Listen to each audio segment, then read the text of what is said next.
안녕하세요. 이제 결혼 3년 차를 맞는 맞벌이 부부입니다. 결혼은 일단 1억씩 해서 반반 결혼을 하기는 했어요. 하지만 저는 오롯이 제가 모은 돈을 가지고 왔고 남편은 모아놓은 돈이 따로 없었다 보니 시댁에서 그 돈 전부를 해줬기에 엄밀히 따지자면 반반 결혼을 했다고 보기에 약간 애매한 부분도 있습니다. 여태까지는 이 사실이 저희 결혼 생활에 있어서 제 발목을 잡게 만드는 일이 될 거라고는 생각도 못했어요. 남편이 돈을 모아놓지 못한 이유는 취직이 다른 사람들에 비해 늦은 편이기에 그렇습니다. 그리고 제가 사회생활을 남들보다 조금 빨리 시작했다는 이유도 한몫하겠고요. 영화 보는 것 말고는 딱히 취미라고 부를 만한 것도 없던 저였다 보니 돈 모으는 것도 딱히 없었어요.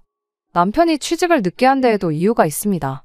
처음 연애를 시작했을 때만 해도 저희 둘 다 직장인이었어요. 연애 시작하고 1년 뒤에 남편이 제대로 사람 대우해주는 그런 회사에서 일을 하고 싶다며 다니고 있던 회사를 그만두게 되면서 공백기가 생기게 되었거든요. 남편이 다니고 있던 첫 직장이 문제가 아주 많은 회사였어요. 직원 수도 40명이 넘는 규모가 조금 있는 회사였는데도 불구하고 정말 제대로 된 사람 대접을 해주는 곳이 아니었거든요. 남편이 정식으로 이력서를 내서 취직을 한 건 아니었어요. 원래는 대학교 졸업반 시절에 단기로 아르바이트해서 취직하는 동안 생활비 좀 마련해보겠다고 들어간 회사였는데 어떻게 기회가 되어서 졸업하고도 계속 출근하게 되었던 거죠. 남편 말로는 같이 일하는 직원들하고 합이 잘 맞고 일도 성향에 맞는 데다가 어느 정도 미래도 보이는 곳이라고 생각했었대요. 거기에 사장까지 나서서 이런 식으로는 원래 채용을 잘 안 한다면서 이렇게 열심히 일하는 인재를 놓치면 회사 손해라고 취직하지 말고 여기서 그냥 일을 하라고 설득까지 해왔다는 겁니다. 그렇게 3년간 거기서 직장 생활을 하고 있었고 그때 저랑 연애도 시작했던 겁니다. 시간이 지나면서 남편도 짬이 좀 생겼으니 신입 직원이 들어오면서 사수 역할을 하게 되었대요. 처음 남편 밑으로 생긴 부하 직원이다 보니 인생 이야기도 해주고 술도 사주면서 가깝게 지냈다고 합니다. 그러다 같이 술 한잔하면서 회사 이야기가 나왔는데 그때 충격적인 사실을 알게 되었던 거죠. 실은 남편이 정말 말도 안 되는 박봉으로 일을 하고 있었다는 사실을 말이에요. 아르바이트한 기간까지 포함하면 3년을 훨씬 넘긴 경력직이었음에도 불구하고 이제 막 들어온 신입 직원이 받는 월급보다도 못한 돈을 받고 일을 하고 있었다는 사실을 알게 되었던 겁니다. 남편이 처음 시작을 아르바이트생으로 했다 보니 그때 당시에 거의 최저시급을 받고 일을 하고 있었는데 사장이 아르바이트생인데도 불구하고 직원만큼 일을 하는 남편을 아주 호구로 봤던 거였죠. 아르바이트 할 때도 저렇게 일을 열심히 하는데 뭐하러 돈을 더 주냐 뭐 그런 생각이었나 보죠. 남편이 아르바이트에서 직원이 되면서 월급을 많이 올려주긴 했는데 많이 올려줬다고 해도 회사에서 뽑는 신입 직원이 받는 돈보다 훨씬 못한 돈을 주기로 했던 거예요. 남편 잘못이 아예 없는 건 아니죠. 남편도 좀 더 알아보고 그랬어야 했는데 그때야 아무 경험 없는 사회초년생 시절이고 주변에서도 그런 내용에 대해 알려주는 사람 하나 없었다 보니 학교 끝나고 와서 일하면서 매달 6, 70만 원 받던 월급이 220만 원이 돼버리니 남편은 엄청 많이 올려줬던 걸로 생각했던 겁니다. 해마다 연봉도 5%씩 올려줬다는데 원래 받는 돈이 적은데 올라봐야 얼마나 오른 거겠어요. 아무것도 모르고 3년 동안 뼈 빠지게 일했는데 배신감에 아주 치가 떨렸다고 하네요. 그런데도 아쉬운 소리, 싫은 소리 하나 못하는 남편 성격 때문에 그 사실을 알고도 계속 출근을 했었던 거예요. 남편한테 이 사실을 알려준 신입 직원은 남편 월급 이야기를 듣고 뭐 이딴 회사가 다 있냐며 그날로 바로 그만뒀다고 하는데 남편한테는 그런 결단을 내릴 과감함마저 없었던 거였습니다. 그런 남편이 회사를 그만두게 된 건 순전히 저 때문이었어요. 남편이 한 번은 술에 엄청 취해서 속상하다며 저한테 전화를 해왔고 회사에서 박봉으로 아주 뽕을 뽑히고 있었다는 사실을 그때 처음 저에게 말해줬어요. 저도 이야기 듣기만 해도 피가 거꾸로 솟는 기분이었는데 당사자인 남편은 오죽했겠나요. 당장 안 그만두고 뭐하고 있는 거냐고 그때 제가 남편한테 회사에 당장 사표 집어던지고 사무실도 뒤집어놓고 오라고 조언을 해줬죠. 남편은 처음에는 조금 꺼려했어요. 당장 벌이가 사라지는 거나 마찬가지였으니 앞으로 뭐 해먹고 살지 고민을 하더라고요. 아직 30도 안 됐는데 벌써부터 그런 걱정을 하냐고 새 직장 찾을 때까지 백수라고 해서 내가 헤어지자고 안 할 테니 당장 내일 회사부터 그만두라고 한마디 했어요. 제 말에 힘을 얻은 남편은 바로 다음날 회사에 사표를 내던지고 왔죠. 그제서야 거기 사장도 월급을 올려줄 테니 그냥 회사에 남아달라고 남편을 붙잡았다네요. 그동안 헐값에 부려먹은 돈을 다 쳐줘도 모자랄 판에 그 상황에서도 돈을 좀 아껴보겠다고 그 신입 직원이 받는 월급보다 5만 원을 더 주겠다고 나왔대요. 그제서야 남편도 자기가 호구당하고 있던 사실을 깨닫게 되었고 그 길로 뒤도 안 돌아보고 회사를 빠져나왔답니다. 원래는 후임 자리 생길 때까지 인수인계를 위해 다닐 생각이었는데 더는 못 참겠다면서 말이죠. 그때 남편이 조금 답답한 구석이 있다는 걸 알았어요. 사표 집어던지는 와중에도 회사에 인원이 비는 걸 걱정해서 몇 달 더 다닐 생각을 했다는 게 말이죠. 아무튼 결과적으로는 바로 때려쳤기 때문에 그걸 가지고 뭐라고 하지는 않았습니다. 남편이 새로 직장을 구한 건 그 회사를 그만두고 1년 반이 더 지나서였습니다. 그래도 새로 들어간 직장에서 경력 인정도 받고 해서 곧바로 대리직함 달고 출근할 수 있었어요. 남편이 심약하긴 하지만 실력이 없는 사람은 아니었거든요. 남편은 남편 나름대로 자기가 돈 한 푼 못 벌어오는 와중에 떠나지 않고 곁을 지키던 제가 자기를 뒷바라지 해줬던 거라고 생각을 했었나 봐요. 그리고 어쨌든 제 덕분에 악독한 회사에 한 방 먹여주고 나온 꼴이 되었으니 저랑 결혼해서 제 말만 듣고 살면 손해보는 일은 없겠구나 하는 생각도 들었다더라고요. 새 직장에 들어가고 나서 얼마 지나지 않아서 저한테는 평생 갚아도 모자랄 신세를 졌다며 자기랑 결혼해주면 그 은혜를 평생에 걸쳐서 갚아주겠다고 저에게 청혼을 해왔죠. 그리고 그렇게 저는 남편과 결혼을 하게 되었습니다. 연애하는 동안은 아무 문제가 없었거든요. 아쉬운 소리 못하고 조금 답답하고 못 믿어온 구석이 있다는 건 알고 있었지만 바꿔 말하면 웬만한 거 다 저한테 맞춰주는 착한 사람이었으니 적어도 결혼하면 어이없는 걸로 싸울 일은 없겠구나 싶었어요. 남편이 모아놓은 돈은 없었을지언정 시댁에서 똑같이 1억을 해주겠다고 했으니 결혼자금 문제도 딱히 따지고 들 게 없었죠. 그렇게 제 1억, 시댁돈 1억으로 반반 결혼을 하게 되었습니다. 그 돈으로 빌라 전세 하나 구해 신혼살림 차리고 맞벌이 결혼 생활을 시작했습니다.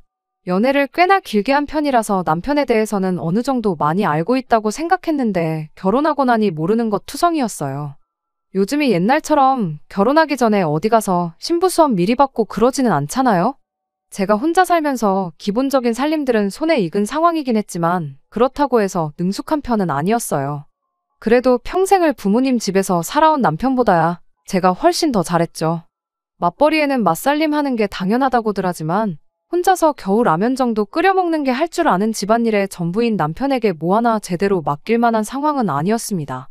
그래서 제가 주도적으로 집안일을 하게 되었죠.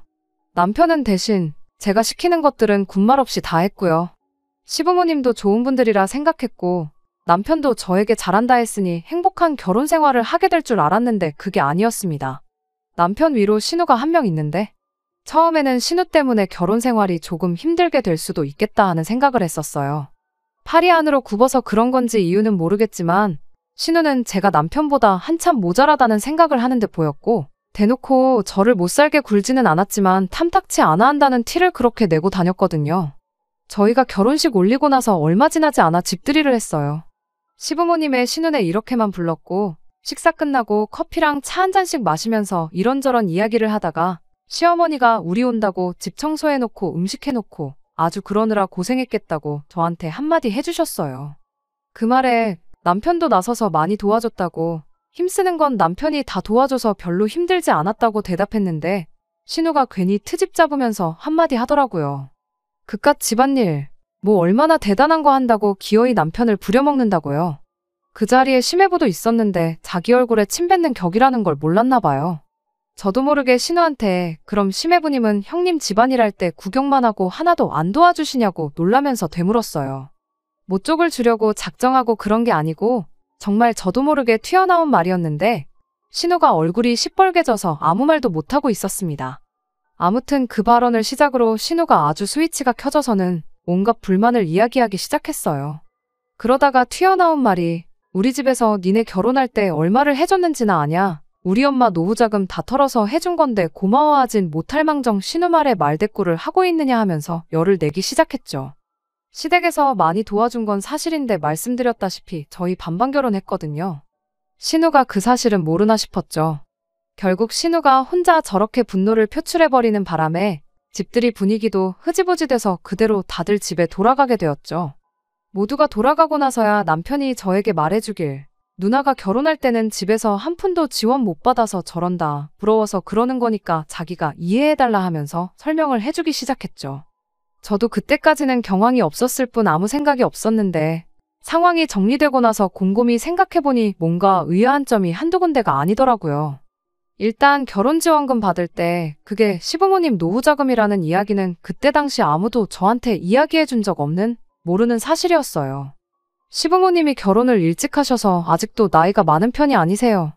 저희 결혼했을 때만 해도 아버님이 60대 초반이고 어머님이 50대 후반이셨죠.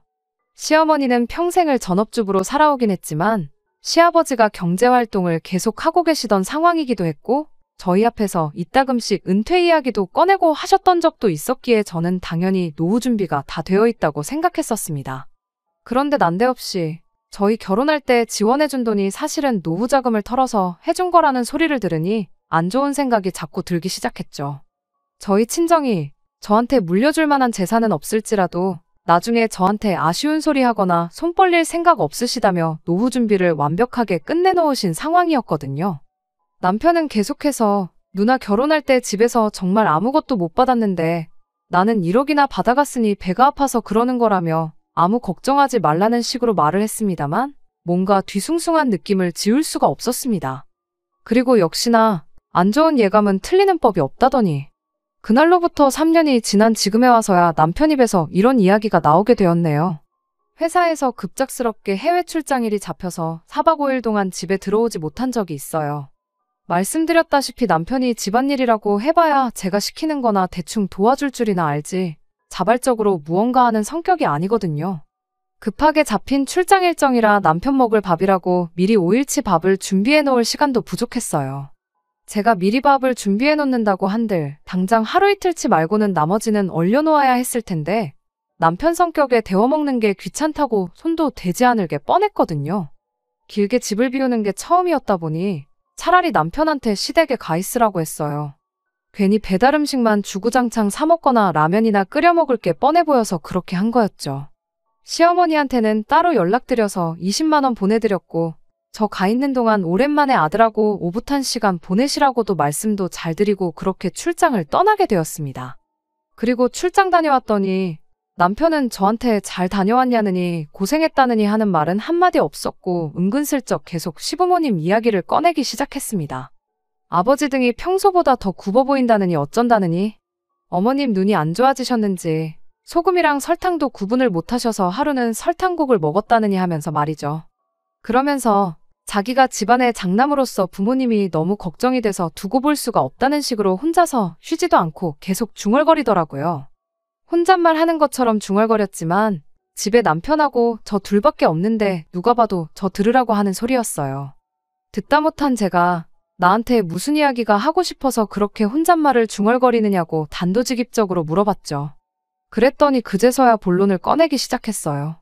안 그래도 자기가 시댁에서 며칠 지내기로 했다고 하루는 누나랑 매형도 같이 와서 저녁 식사를 했답니다. 그리고 그때 신우가 이제 부모님도 연세가 연세인데 언제부터 모시는 게 좋을런지 그런 이야기를 꺼냈다고 하더라고요. 시아버지가 은퇴를 앞두고 계시긴 했지만 두 분 다 아직 정정하셨거든요. 물론 노후 준비가 완벽하게 되어 있다면야 그때 은퇴해서 편하게 노후 즐기는 것만큼 좋은 게 또 없겠다만 그건 상황에 따라 다른 거잖아요. 심지어 저희 친정부모님도 노후 준비 완벽하게 끝내놓은 상황이었지만 아직도 사람 일 어떻게 될지 모른다며 두 분 다 아직도 경제활동을 하고 계세요. 평생 사무실에서 펜만 굴리시던 친정아버지도 정년퇴직 후에 놀고만 있을 수 없다며 아는 분 가게 나가서 청소도 도와주고 굳은 일 마다하지 않고 그러면서 생활비를 벌고 계시거든요. 예전이야 환갑이었지. 요즘 100세 시대라는데 아직 두 분 다 정정하시고 일할 거리 찾는다면 얼마든지 찾을 수 있을 텐데 왜 벌써부터 합가 이야기를 꺼내느냐고 남편한테 대놓고 물어봤어요. 그랬더니 남편이 저보고 왜 이렇게 공감 능력이 떨어지냐며 혼자 열을 내더라고요. 아직 합가하자고 말을 꺼낸 것도 아닌데 뭐 그렇게 예민하게 구냐며 눈치를 주기 시작했습니다. 그러면서 저한테 한다는 소리가 시부모님이 우리 집에서 같이 살게 되면 그만큼 이득 보는 게 많은 거 모르냐고 따지더라고요. 이득은 무슨 이득이냐고 했더니 어머님이 같이 살게 되면 나중에 우리 아이 태어나면 애도 대신 봐주실 거 아니겠냐고 그것만 해도 제 월급에 애 봐주는 사람 구하는 것까지 생각하면 달에 500만 원은 이득을 보는 거랍니다. 그것뿐이겠냐며 어머님이 살림도 대신 다 해주실 거 아니겠냐며 그것도 한번 계산을 해보라는 거예요. 하루에 하는 집안일을 2시간씩만 잡아도 우리 시급으로 계산하면 그것도 달에 200만 원은 좋게 될 거라면서 말이죠. 그리고 어차피 내가 집안의 유일한 아들이니 나중에 가면 부모님 모시고 살게 될 게 당연한 건데 당장 내일부터 모시나 나중에 가서 모시나 달라질 게 뭐가 있냐고 하더군요. 마치 저한테 선택권이라고는 없다는 듯이 딱 잘라서 말을 하더라고요. 평소에 언변이 그렇게 좋은 사람이 아닌데 입에 모터가 달린 것 마냥 따다다 쏘아대는 걸 보니 누가 보면 미리 연습이라도 한 줄 알겠다 싶더라고요. 그래서 남편한테 나는 시부모님 모시고 살 생각은 추호도 없다 말하고 남편이 주장하는 합가를 해야 하는 이유에 대해서 하나씩 조목조목 반박해줬습니다. 당신 말 맞다나 시어머니가 살림해주고 나중에 아이 태어나고 애 봐주시고 그러는 거 생각해보면 분명히 도움이 되는 건 맞는 말이다만 앞뒤가 맞지 않는 거 아니냐고요. 시부모님 모시고 살고 싶다는 이유가 여태껏 고생하신 부모님 이제 좀 편하게 해드리고 싶어서 그런 거 아니냐고요. 그런데 집안일 전체를 어머님한테 떠맡기는 것도 모자라 황혼육아까지 시키려는 거냐고요.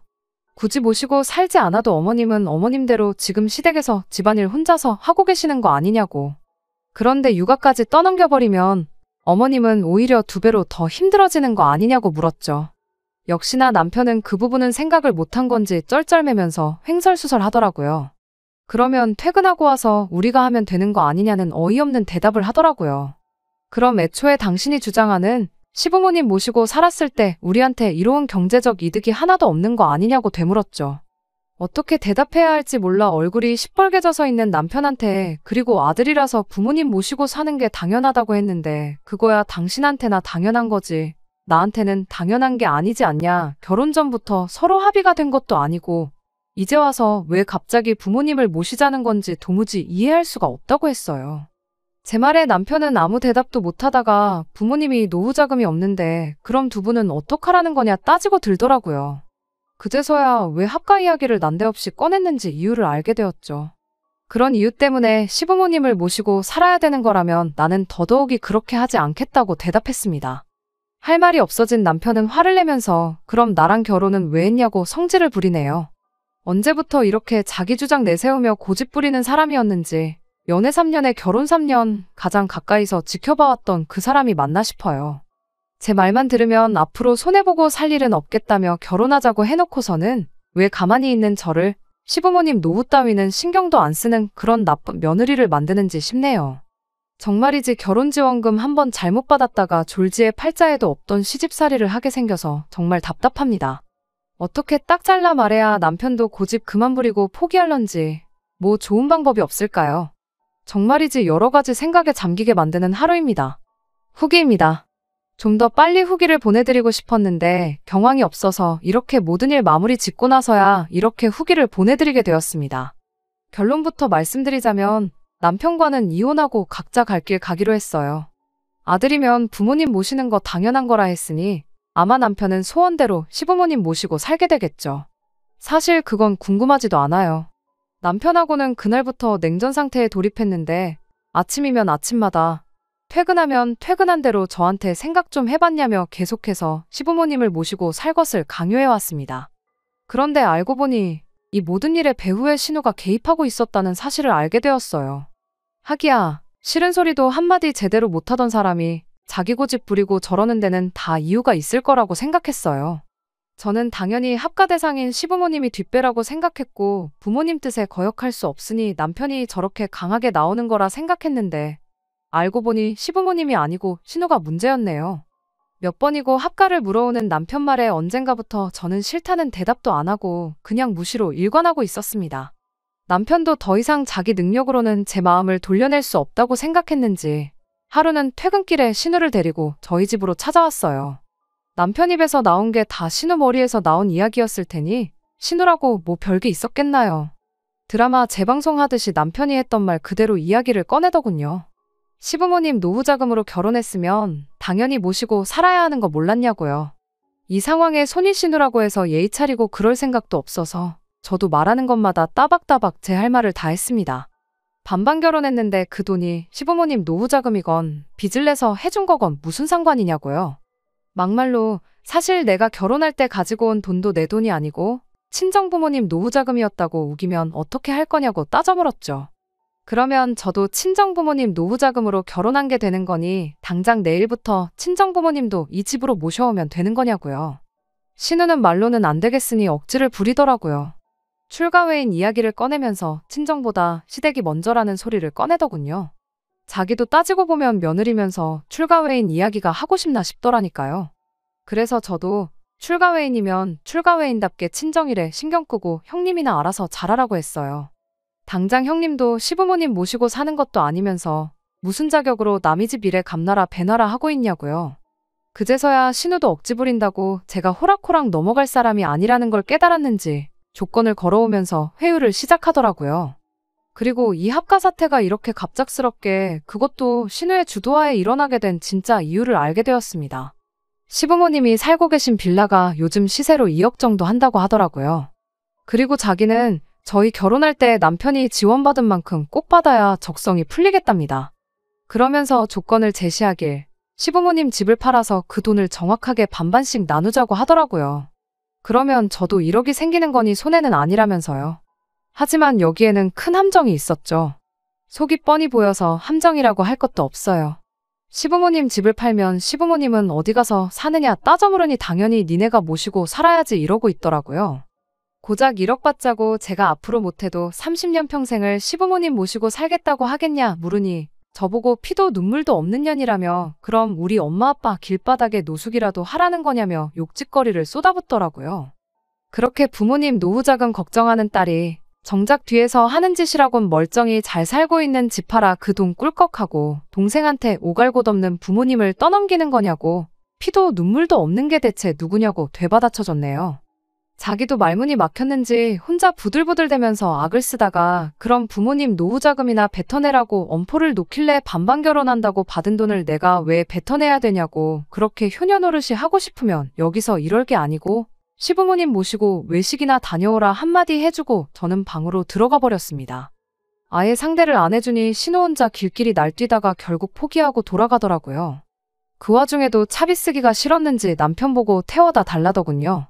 남편은 거기서 속도 없이 신우를 집까지 데려다주고 왔습니다. 이걸로 끝났더라면 이혼까지는 안 했을 텐데 차 안에서 신우한테 무슨 소리를 듣고 온 건지 집에 돌아온 남편이 다짜고짜 오냐오냐 해줬더니 시댁 무서운 줄 모르고 가장인 나도 우습게 보는 거냐며 2차전을 시작하는 겁니다. 이쯤 되니까 돌이킬 수 없는 데까지 왔구나 하는 생각이 들었습니다. 남편을 설득해 놓으면 신우가 와서 저러고 신우의 말을 무시하면 남편이 와서 저러는데 모르긴 몰라도 이게 앞으로 펼쳐질 제 결혼 생활이라는 게 안 봐도 뻔하더라고요. 이미 저는 시부모님 사정이 어떻게 되었든 간에 길바닥에 내몰면 내몰았지. 모시고 살 생각은 추호도 없는 그런 사람이 되어 있는데 여기서 제가 뭘 더 어떻게 해야 하나 싶어서 그 자리에서 포기해버렸어요. 남편한테 원하는 대로 신우한테 결혼할 때 받은 돈도 돌려주고 시부모님도 모시고 살라고 한마디 해줬죠. 분위기 파악을 못하는 건지 남편은 제가 이제서야 자기 말을 듣는 건 줄 알고 입이 귀에 걸려서 웃더라고요. 언제쯤 오시라고 하면 되겠냐, 방은 어떤 방을 정리하면 되겠냐 혼자 들떠서 신이 나 있더라고요. 아무 때고 당신 원할 때 하면 되고 안방을 들여도 되니 알아서 하라고 했습니다. 그리고 저는 방에 들어가서 제 짐을 꺼내기 시작했죠. 남편은 내일 당장 모시는 거 아니니 천천히 하라고 아직도 착각을 하고 있더라고요. 그 길로 남편한테 나는 일단 친정에 가 있을 테니 서류 준비되는 대로 만나서 재산 분할은 어떻게 할 건지 정확하게 정산 한번 해보자고 했습니다. 반반 결혼했고 똑같이 맞벌이 했으니까 정확하게 절반 나눌 거고 정확한 정산은 나중에 날 잡아서 한 번에 하자고 말했습니다. 그제서야 제가 무슨 말을 한 건지 눈치를 챈 남편이 그게 무슨 소리냐며 얼굴이 죽상이 되더라고요. 나는 시부모님 모시고 살 생각이 없고 그렇다고 당장 당신 누나가 되었든 당신 부모님이 되었던 간에 내 피 같은 돈 1억을 넘겨줄 생각도 없으니 내가 빠져주는 거라고요. 나만 빠져주면 우리 돈 1억이 아니라 네 돈 1억을 부모님한테 돌려드릴 수 있는 거 아니냐. 그러니까 이혼하고 그걸 신우랑 공평하게 나눠갔던 그 길로 부모님 모시고 살면서 아들로 태어난 도리를 하던 그때부터는 당신 좋은 대로 하면 되겠다고 말이죠. 남편이 아연실색을 하면서 이혼 말고 다른 방법이 있을 거라며 그제서야 같이 머리를 맞대고 좋은 방법이 있는지 한번 고민 좀 해보자고 하는 겁니다.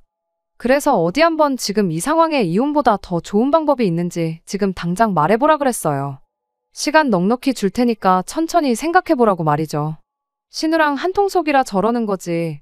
남편도 합가를 하던가 생돈을 날려야 하는 말도 안 되는 양자택일을 강요받고 있다는 사실을 알고는 있던 건지 아무 말도 못하더라고요.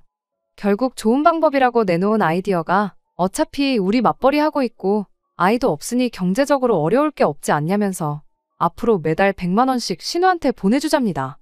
그러면 4년이면 5천만 원이지 않냐고. 그렇게 하면 시부모님도 모실 필요 없고 따지고 보면 누나도 똑같이 5천씩 받은 꼴이 되는 거니 더 아무 말 없지 않겠냐면서요. 당신 지금 누나한테 돈을 주고 싶은 거냐? 시부모님 모시고 싶다고 한 거 아니었냐고 반문했더니 아무 대답도 못하고 멍하니 저만 쳐다보고 있길래 그냥 그 길로 짐 싸서 친정으로 향했습니다. 다음 날이 돼서 남편도 아니고 신우도 아닌 시어머니한테 전화가 왔어요. 모르는 척 하는 건지 진짜 모르는 건지는 모르겠지만 이 상황이 시부모님과 상의가 되었던 게 아니라는 걸 알게 되었습니다. 하기야 남편하고 신우가 말하는 꼴을 보니 시부모님 모시고 사는 게 문제가 아니라 돈이 문제였던 거였으니 그럴만도 하겠다 예상은 하고 있었죠. 시어머니는 저한테 사과를 먼저 해왔어요.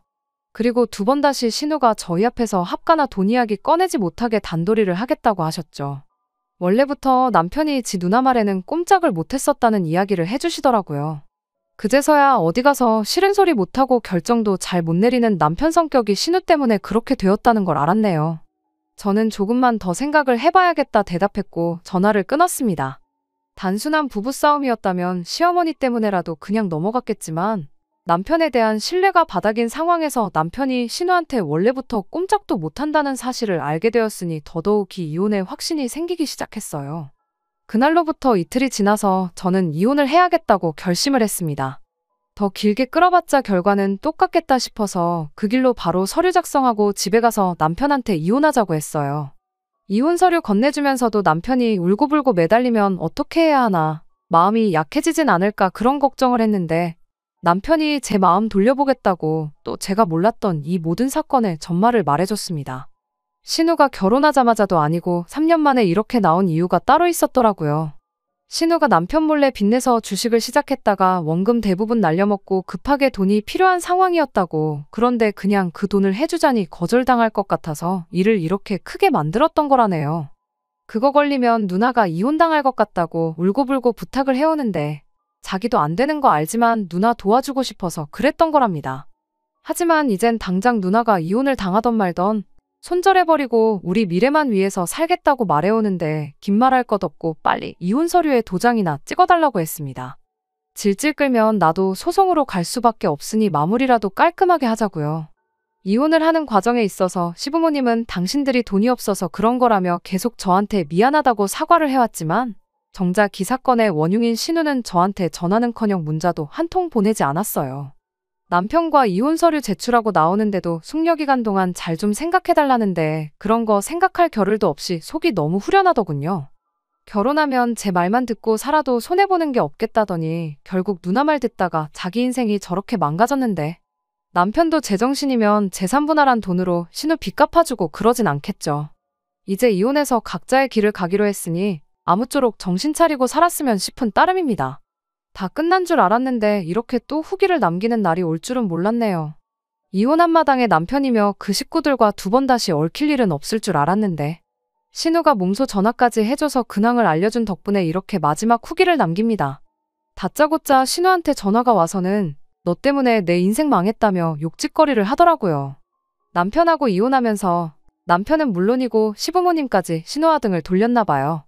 일단 노후자금이라고 했으니 남편이 재산분할 받은 돈 중 결혼자금으로 받아온 돈을 신우가 아니라 시부모님한테 돌려드렸답니다.